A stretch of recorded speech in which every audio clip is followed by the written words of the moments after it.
किसी भी सब्जेक्ट का एग्जाम क्यों ना हो, एग्जामिनेशन हॉल में जब आप एंटर करते हो, क्वेश्चन पेपर जब हाथ में पकड़ते हो, एक पर्टिकुलर क्वेश्चन पढ़ने के बाद अगर आप ब्लैंक हो जाते हो या फिर ये फीलिंग आती है कि ये चीज़ कहीं पे पढ़ा हुआ लग रहा है, कहीं पे देखा हुआ लग रहा है, कहीं पे लिखा हुआ लग रहा है, बट अभी मुझे याद नहीं आ रहा है, तो ये वीडियो आपके लिए रहने वाला है। नमस्कार दोस्तों, मैं सौरभ एडिगोता में आप सबका स्वागत करता हूँ। बहुत दिनों बाद वीडियो आ रहा है, बट आज की वीडियो को टॉपिक उतना ही इंपॉर्टेंट रहने वाला है, उतना ही महत्वपूर्ण रहने वाला है।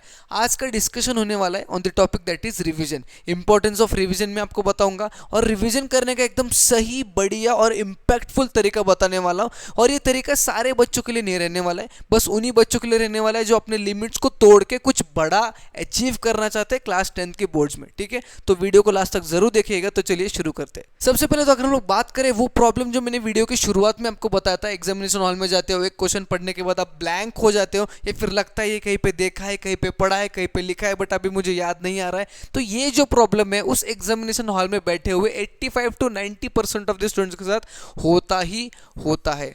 ये problem 85 to 90% of the students जो उस पर्टिकुलर एग्जामिनेशन हॉल में बैठे हैं उनके साथ होता ही होता है। और इसका जो मूल कारण है, मेन रीजन जो है, that is because of lack of revision. और ये जो प्रॉब्लम है ये कम से कम एक क्वेश्चन के साथ तो होता ही होता है, मल्टीपल क्वेश्चन के साथ भी हो सकता है, बट कम से कम एक क्वेश्चन होता ही है जिसको पढ़ने के बाद आप ब्लैंक हो जाते हो। आपको लगता है यार वो टर्म मुझे याद नहीं आ रहा है, अगर वो टर्म याद आ जाए ना तो पूरा का पूरा आंसर लिख दूंगा, बट अभी वो टर्म याद नहीं आ रहा है। ये जो प्रॉब्लम है ये 85 to 90% ऑफ द बच्चों के साथ होता है और उसका main reason is lack of revision. Revision ढंग से ना करने की वजह से हो सकता है, रिविजन पूरा ना करने की वजह से हो सकता है, या फिर रिविजन बिल्कुल भी ना करने की वजह से ही हो सकता है। रिविजन बहुत इंपॉर्टेंट है। वाई? बिकॉज क्लास 10th में आप बहुत सारे सब्जेक्ट्स को पढ़ते हो, इतने सारे सब्जेक्ट्स में इतने सारे चैप्टर्स, उतने सारे टॉपिक्स, उतने सारे कंसेप्ट, उतने सारे टर्म्स, ये सारे चीज़ों को याद रखना एट ए टाइम उतना पॉसिबल नहीं होता है। कुछ कुछ चीज़ें आप भूलना स्टार्ट करते हो, छोटे छोटे चीज़ें भूलना स्टार्ट करते हो, छोटे छोटे टर्म्स आप भूलना स्टार्ट करते हो, इसीलिए रिवीजन उतना इंपॉर्टेंट होता है। और रिवीजन का इंपॉर्टेंस अगर पूछना है तो एक ऐसे स्टूडेंट को पूछिएगा जो हर सब्जेक्ट में टॉप स्कोर करता है, जो ये टारगेट रखता है कि मेरा 50 on 50 स्कोर आना चाहिए, जो ये टारगेट रखता है मेरा 80 on 80 स्कोर आना चाहिए, जो ये टारगेट रखता है मेरा 100 on 100 स्कोर आना चाहिए, उसको जाके पूछेगा इंपॉर्टेंस ऑफ रिवीजन। क्योंकि उसको पता है कि ये परफेक्ट स्कोरिंग लाने के लिए जो मैं पेपर लिखने वाला हूँ वो पेपर एकदम परफेक्ट रहना चाहिए, सारे आंसर्स एकदम सही रहने चाहिए, सही फॉर्मेट में लिखे रहने चाहिए, तब जाके ये परफेक्ट स्कोरिंग आने वाला है। और ये जो लिखने का तरीका है ये तभी अचीव होने वाला है कि जब मैं सारे चीज़ें जो पढ़ रहा हूँ वो अच्छी तरीके से पढूं और साथ ही साथ अच्छी तरीके से रिवाइज करूँ, तब जाके मेरा पेपर अच्छा जाने वाला है और तब जाके मेरा ये परफेक्ट स्कोरिंग जो है वो आने वाला है। बस सारे टॉपिक्स में अगर पढ़ के जाता हूँ, बस पढ़ के जाता हूँ, तो ये होने वाला नहीं है। क्योंकि पेपर में एक ना एक क्वेश्चन ऐसा होता ही है जो घुमा फिरा के पूछा जाता है, जो कंफ्यूज करा जाता है, और उसमें अगर मैं गलत हो जाता हूँ या फिर उसमें मैं उसको छोड़ के आ जाता हूँ तो ये परफेक्ट स्कोरिंग मेरी नहीं होने वाली है। इसलिए वो स्टूडेंट जो है वो रिवीजन का इंपॉर्टेंस जानता है। तो इसीलिए आप भी अगर उसी वे में हो, उसी फ्लो में हो, उसी बड़े बड़े टारगेट्स को अचीव करने के फ्लो में हो, तो आपको भी रिवीजन की आदत डालनी पड़ेगी। और रिवीजन यानी क्या होता है मैं अभी आपको बताता हूँ। रिवीजन यानी ये नहीं है कि सारी चीज़ें बार बार पढ़ना। रिवीजन इज नॉट अबाउट सारे चीज़ें बार बार पढ़ना। Revision is all about review करना। जो टॉपिक्स, जो कंसेप्ट, जो टर्म्स आप जो पढ़ रहे हो उन चीज़ों को रिव्यू करना is what we call as revision. ठीक है, चीज़ों को रिव्यू करना, अपने ब्रेन को बताना कि भाई साहब ये मैंने पढ़ा था, इसको इस तरह से पढ़ा था, ये चीज़ ऐसा होता है, ये क्वेश्चन को ऐसा सॉल्व करा जाता है। जब आप ये ब्रेन को बार बार बताते हो that is what we called as revision. समझ में आ रहा है आपको? अब मैं 4 चीज़ें आपको बताने वाला हूँ जिसके चलते आप डिकोड कर पाओगे कि क्या सही तरीका रहने वाला है रिवीजन करने के लिए। सबसे पहले चीज़ तो जो रिवीजन है इसको एक हैबिट बनाना ज़रूरी है। You have to make revision a habit. एक रिवीजन को हैबिट में कन्वर्ट करना पड़ेगा। क्यों, मैं आगे बताता हूँ। जैसे डे टू डे लाइफ में बाकी की एक्टिविटीज़ होते हैं, सुबह उठते हो, उसके बाद ब्रश करते हो, फ्रेशअप होते हो, ब्रेकफास्ट करते हो, स्कूल जाते हो, लेक्चर्स अटेंड करते हो, लंच खाते हो, फिर घर आते हो। ये जो डे टू डे लाइफ में एक्टिविटीज़ कर रहे हो, इन्हीं एक्टिविटीज़ की तरह आपको रिवीजन को भी एक हैबिट बनाना होगा। क्योंकि अगर मैं आपको आज कहता हूँ कि देखो आपको रिवीजन करना है, तो आप उसे टालोगे यानी आप उसको निग्लेक्ट करोगे, प्रोकास्टिनेट करोगे, सर आज नहीं, कल करते, कल नहीं, परसों सर अगले वीक में, और इस प्रकार से वो रिवीजन आपसे होने नहीं वाला है। तो ये चीज़ ना हो, इसीलिए आपको रिवीजन जो है उसको एक हैबिट बनाना बहुत ज़्यादा ज़रूरी है। रिवीजन को हैबिट बनाना सबसे पहला स्टेप आपके लिए रहने वाला है। और रिवीजन को हैबिट बनाने के लिए इस रिवीजन को 3 वीक्स तक कंटिन्यूसली हर रोज के बेसिस पे आपको करना है, 3 वीक्स यानी कि 21 डेज तक आपको करना ही करना है, तब जाके जो है रिवीजन करने का जो प्रोसेस है वो एक हैबिट फॉर्मेशन में कन्वर्ट हो जाने वाला है। Is that clear for you? सबसे पहले चीज रिवीजन को हैबिट बनाओ। दूसरी चीज जो आपको करना है that is you have to prepare a revision schedule. अगर रिवीजन को एक हैबिट बनाना है तो एक शेड्यूल बनाना भी उतना ही ज्यादा इंपॉर्टेंट है। कितने सब्जेक्ट्स आप पढ़ रहे हो, एक दिन में कितने टाइम के लिए आप पढ़ रहे हो, ये दोनों चीजों को जब डिकोड करोगे तब पता चलेगा कि रिवीजन करने के लिए आपके पास कितना टाइम बचने वाला है। And on the other hand side अगर मैं रिवीजन को कैरेक्टराइज करता हूं या फिर उसको मैं क्लासीफाई करता हूं तो 3 टर्म्स में फिर 3 टाइप्स में उसको क्लासीफाई कर देता हूं, daily revision, weekly revision, monthly revision. अब ये होते क्या है मैं अभी बताऊंगा और इनका इंपॉर्टेंस क्या होता है मैं अभी थोड़ी देर में आपको बताने वाला हूं। सबसे पहले तो daily revision, what do we mean by daily revision? जो भी टॉपिक्स, जो भी चीजें, जो भी क्वेश्चंस, जो भी फॉर्मूलेज हम लोग डेली बेसिस पे पढ़ रहे हैं, आज जो भी पढ़ा है उसको आज ही रिवाइज करना है और आज ही के दिन हमें आधे से 1 घंटा जो है वो निकालना है, उन सारे टॉपिक्स को, उन सारे चीजों को, उन सारे कंसेप्ट्स को, उन सारे क्वेश्चंस को जो है वो रिवाइज करना है, फिर अगले दिन के प्रिपरेशन के लिए हमें बढ़ना है। आगे अगर हम लोग बढ़ते तो what do we mean by weekly revision? जो डेली रिवीजन आप कर रहे हो, ये डेली रिवीजन जब आप 6 दिनों के लिए कंटिन्यूसली करोगे तो 7वां दिन जो होने वाला है that will be your weekly revision, जो कि 2 से 3 घंटा या ज़्यादा से ज़्यादा 4 घंटे का हो सकता है। अगर 4 घंटे का होता है तो 2-2 घंटे का 2 स्लॉट्स में आप पढ़ सकते हो, रिवाइज कर सकते हो।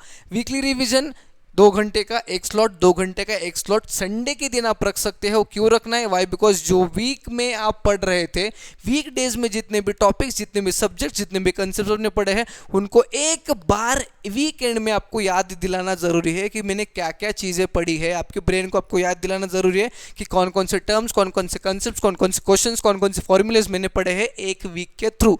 उसके बाद अगर हम लोग बात करें मंथली रिवीजन की तो सिमिलरली 4 वीक्स को जब आप कंप्लीट करोगे तो 4 वीक्स का जो रिव्यू रहने वाला है that is what we call as monthly revision. ये मंथली रिवीजन को आपको 2 से 3 दिन लगेगा करने के लिए। बहुत सारे टॉपिक्स, बहुत सारे कंसेप्ट के पास रहने वाला है, 1 से 2 दिन भी लग सकता है, बट हम लोग पकड़ के चलते हैं कि 2 से 3 दिन लगेगा एक मंथली रिवीजन को कंप्लीट करने के लिए। अब आपको समझ में आया बेसिकली रिवीजन कुछ इस प्रकार से होता है। अब आगे हम लोग बात करेंगे मेन मुद्दे की कि एक्चुअली में रिवीजन करा कैसे जाता है। मैंने क्लासिफाई करके बताया, शेड्यूल कैसे बनाना है वो भी बताया, बट एक्चुअली में रिवीजन कैसे करना है वो मैं अभी आपको बताता हूँ। जो मैंने क्लासिफिकेशन बताया, डेली रिवीजन, वीकली रिवीजन और मंथली रिवीजन, सबसे पहले उनका इंपॉर्टेंस बताता हूँ।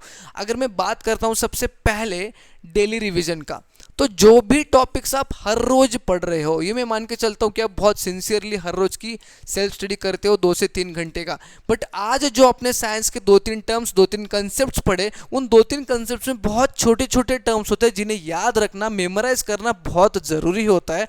और इसी प्रकार से जब आप हर रोज पढ़ रहे होते हो तो पहले 2-3 दिन का पढ़ा हुआ आप ऑटोमेटिकली भूलते चले जाओगे। तो वो चीज आप ना भूले, अपने ब्रेन को याद दिलाए कि मैंने ये चीज पढ़ी है, इसलिए आप उसी दिन एक छोटा सा रिवीजन करोगे एंड दैट रिवीजन आप करोगे यूजुअली जो है दैट विल बी पढ़कर, रीड कर कर रिवीजन करोगे। ठीक है, क्या रीड करेंगे? हमारे पास टेक्स्ट बुक है, हमारे पास नोट्स अवेलेबल है, तो टेक्स्ट बुक्स और नोट्स की मदद से हम लोग जो है वो डेली का रिवीजन करेंगे। आज साइंस का चैप्टर 1 हमने पढ़ा, उस चैप्टर 1 में हमने 4 टॉपिक पढ़े, तो 4 टॉपिक में क्या क्या चीजें पढ़ी है उसको एक ग्लांस में आपको जो है वो रिवाइज करना है। एक ग्लांस में रिवाइज कैसे करना है? हाथ में एक पेंसिल या फिर एक हाईलाइटर लेना है, शांति से साइलेंट रीडिंग करते हुए जाना है और आपको वो सारे चीजों को अंडरलाइन करना है जो मेन कंसेप्ट है, जो मेन कीवर्ड्स है, जो की पॉइंट्स रहने वाले हैं उस पर्टिकुलर कंसेप्ट में, ताकि अगला रिवीजन जो होगा उसमें आपका टाइम सेव होने वाला है। तो मोस्टली आपका जो डेली रिवीजन है वो पढ़कर होगा, but the subjects like mathematics या फिर साइंस में जो फिजिक्स है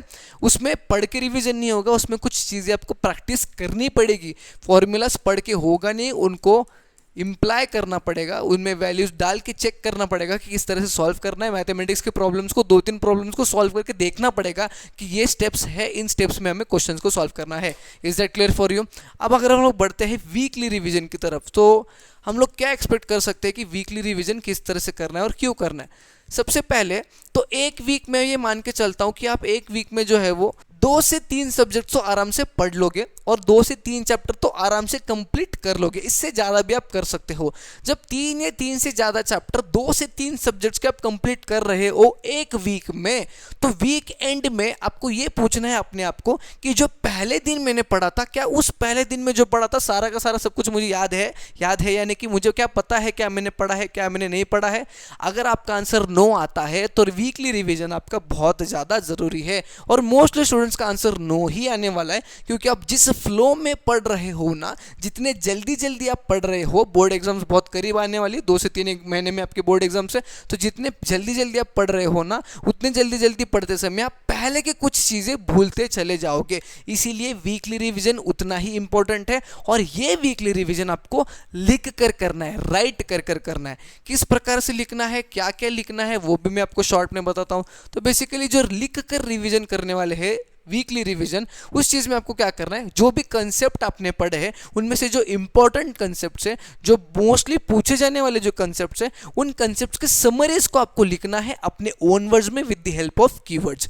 कीवर्ड्स को उठाओ, की पॉइंट्स को उठाओ, अपनी वोकेबलरी डालो, अपने वोकेबलरी के साथ अपने ओन वर्ड्स में पॉइंट फॉर्मेशन में आपको समरी लिखना है। और हैंडराइटिंग गंदी भी आती है तो भी चलेगा, किसी को बताना नहीं है, किसी को दिखाना नहीं है, बस आपको प्रैक्टिस करना है। क्योंकि आपका ब्रेन वो सारे चीज़ें जल्दी याद करता है जो आपने लिख कर प्रैक्टिस की है, रेदर देन जो आपने पढ़ कर प्रैक्टिस की है। ठीक है, जो आपने बस पढ़ा है और चले गए वो जल्दी याद नहीं आता है ब्रेन को, पर जो आपने लिख कर प्रैक्टिस किया वो जल्दी ब्रेन को याद आ जाता है। इसलिए आपको लिख कर प्रैक्टिस करनी है।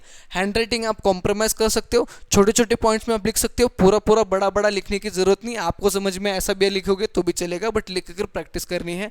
And on the other hand side, जैसे मैंने आपको बताया, मैथ्स और फिजिक्स के प्रॉब्लम्स आपको प्रैक्टिस करना है। यहाँ पे प्रैक्टिस बहुत ज़्यादा ज़रूरी है। जो भी ऑप्शनल एक्सरसाइज होते हैं या फिर जो एडिशनल क्वेश्चंस टीचर्स अपने स्कूल में देते हैं, क्वेश्चन बैंक के क्वेश्चन जो देते हैं, उन सारे क्वेश्चंस को प्रैक्टिस करके देखिएगा कितना कमांड आपका उस पर्टिकुलर टॉपिक में है। सिमिलरली अगर हम लोग बात करें मंथली रिविजन्स की, तो मंथली रिविजन्स क्यों इंपॉर्टेंट है और कैसे करना है वो भी मैं आपको बताता हूँ। जैसे कि समझो 3 महीने बाकी है एग्जाम के लिए, उसमें से 2 महीने आप पढ़ने वाले हो और 1 महीना आप सैम्पल पेपर वगैरह सॉल्व करने वाले हो। तो 2 महीने में अपने पूरा सिलेबस को डिवाइड किया कि पहले महीने में 50% सिलेबस खत्म करूंगा, दूसरे महीने में 50% सिलेबस खत्म करूंगा यानी कि रिवाइज भी करूंगा और जो कुछ भी बचा कुचा है सब कुछ पढ़ूंगा। तो पहले महीने में जो भी 50% सिलेबस आपने खत्म किया है, ये कितने अच्छे से आपने किया है, ये चीज़ आपको पता करनी चाहिए। और ये चीज़ पता करने के लिए आपका वीकली रिविजन यहाँ पे काम आने वाला है। और इस वीकली रिवीजन में what you guys will do is, आप उन सारे चैप्टर्स के, उन सारे टॉपिक्स के PYQ यानी कि प्रीवियसली पूछे जाने वाले क्वेश्चंस या फिर सैंपल पेपर्स वाले क्वेश्चंस या फिर क्वेश्चन बैंक में पूछे जाने वाले क्वेश्चंस को उठाओगे, साथ में लाओगे और उनको जो है वो सॉल्व करोगे। PYQs को या फिर क्वेश्चन बैंक को आप सॉल्व करोगे, उन टॉपिक्स के क्वेश्चन को जो आपने उस पर्टिकुलर मंथ में पढ़ा है। और इनको सॉल्व करने के बाद अपने आप को पता चल जाएगा कि मेरा रिवीजन, मेरा प्रिपरेशन कितना बढ़िया चल रहा है। अगर बढ़िया चल रहा है तो PYQs या फिर क्वेश्चन बैंक के जो क्वेश्चन है आप उसको अच्छे से सॉल्व कर पाओगे। अगर बढ़िया नहीं चल रहा है, प्रॉब्लमेटिक मतलब कुछ प्रॉब्लम आ रहा है, तो वो ये मंथली रिविजन में आपको रिफ्लेक्ट होके पता चलने वाला है कि कौन से चैप्टर्स में मुझे ज़्यादा मेहनत करनी है, वो आपको पता चल जाएगा। Is that clear for you? तो कुछ इस प्रकार से, कुछ इस फॉर्मेट में आपको जो है आपको रिवीजन करना है। लास्ट चीज जो मुझे आपको बतानी है, that is you have to analyse your revision. सबसे लास्ट में आपको रिवीजन को एनालाइज करना भी जरूरी है। जैसे मैंने अभी आपको कहा कि रिवीजन अगर सही सही चल रही है तो कोई प्रॉब्लम नहीं आएगा, but for example topics like trigonometry, mathematics में ट्रिग्नोमेट्री अगर एक टॉपिक आता है तो कुछ बच्चों को ट्रिग्नोमेट्री ठीक ठाक जाता है, कुछ बच्चों को इजी लगता है, कुछ बच्चों को डिफिकल्ट लगता है। बट कुछ बच्चे जब उसे पढ़ेंगे, जब उसको प्रैक्टिस करेंगे, जब उसको रिवाइज करेंगे, तो 50% ऑफ ट्रिग्नोमेट्री को वो डील कर पाएंगे, 50% ऑफ ट्रिग्नोमेट्री को डील नहीं कर पाएंगे। फॉर एग्जाम्पल उन्होंने 10 PYQs लिए और 10 PYQs में से 5 PYQs वो कर पा रहे हैं, 5 को वो नहीं कर पा रहे हैं। तो अगर ऐसे चैप्टर्स या फिर ऐसे टॉपिक्स आते हैं, ये आपको एनालाइज करने के बाद ही पता चलेगा कि कौन से टॉपिक्स है, कौन से चैप्टर्स है जिसमें मुझे डिफिकल्टी फेस हो रही है। जो ऐसे चैप्टर्स और ऐसे टॉपिक्स जो आने वाले हैं, फॉर एग्जांपल ट्रिग्नोमेट्री आपका अगर आपका आता है तो हर रोज आप 10 क्वेश्चन ट्रिग्नोमेट्री के सॉल्व करोगे, हर रोज। ठीक है, मैं फॉर एग्जांपल बता रहा हूँ, ठीक है। और ये 10 क्वेश्चन आप तब तक सॉल्व करोगे जब तक आपका ट्रिग्नोमेट्री परफेक्ट नहीं बन जाता। और ये चीज़ आपको हर एक चैप्टर, हर एक टॉपिक के साथ करनी है। वाई? बिकॉज मैंने कहा ना, ये वीडियो उन्हीं बच्चों के लिए जिनका एम है 90% से ऊपर स्कोर करना, 90% से ज़्यादा स्कोर करना। 90% से ज़्यादा स्कोर करना है तो आपको परफेक्ट बनना पड़ेगा। क्या बनना पड़ेगा? परफेक्ट। ऐसा नहीं चलेगा कि ये 2-3 चैप्टर में छोड़ देता हूँ, ये 2-3 क्वेश्चन में छोड़ देता हूँ, तब भी 90% आएगा। नहीं, आपको परफेक्ट बनना पड़ेगा और परफेक्ट बनने के लिए सारी चीज़ें बहुत बढ़िया तरीके से करनी पड़ेगी। That's all for today's video. I hope जो रिवीजन मेथड मैंने अभी आपको एक्सप्लेन किया वो समझ आ चुका होगा। अगर समझ में आया है तो अपने दोस्तों में शेयर कीजिएगा, नहीं हो तो चैनल को सब्सक्राइब करके जाइएगा। हम मिलेंगे न्यू वीडियो में।